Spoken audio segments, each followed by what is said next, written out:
Le lendemain matin, retour au campement, où les carreaux d'anneau reçoivent de la visite. Un étrange balai de glacière rythme ce début de journée.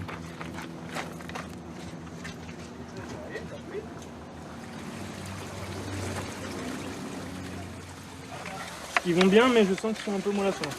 Damien, tu pourras me mettre un petit peu d'eau là, s'il te plaît? Voilà, nickel. Des scientifiques de l'association Écocéan sont sur le pied de guerre pour garder en vie de jeunes poissons. Aujourd'hui, on en a 590, 600 pratiquement, c'est ça Damien? C'est ça, ouais, exactement. Donc là, on a des pageaux. On les a capturés, ils faisaient 1,5 cm à peu près, et là, ils en font 10-12. Ces poissons ont été pêchés à l'état de larve il y a un peu plus de 6 mois par Gérard et David.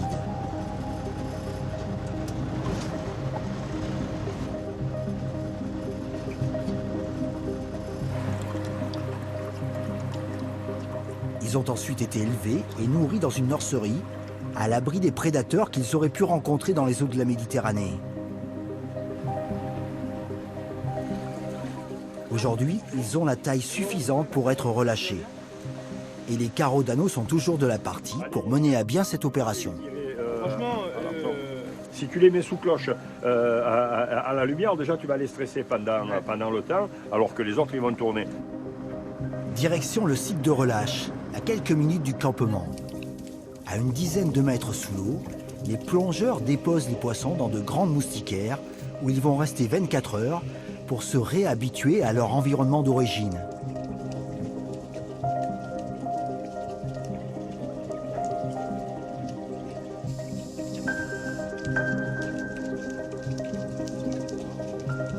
Le lendemain matin, c'est le grand jour.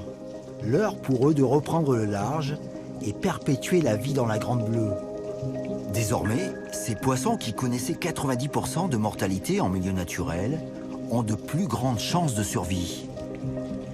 Depuis 5 ans, 25 000 spécimens ont été relâchés dans les eaux de La Ciotat, Cassis et Marseille, d'où le nom du projet Cassiomar. Un programme de repeuplement unique en France, mené conjointement par des pêcheurs comme Gérard et des scientifiques comme Amélie. Nous, si on repeuple la mer, c'est pas juste pour mettre des poissons à la mer, c'est pour que tout le monde puisse vivre de la mer. Donc c'est une condition indispensable de travailler avec les pêcheurs. Les pêcheurs, s'ils sont pas impliqués dès la base de l'opération, c'est-à-dire à capturer des post-larves, et ensuite à venir les remettre sur des zones qu'ils connaissent très bien, c'est pas nous qui avons choisi les zones, c'est les pêcheurs. On ne pourrait pas faire grand-chose, ça aurait beaucoup moins de sens.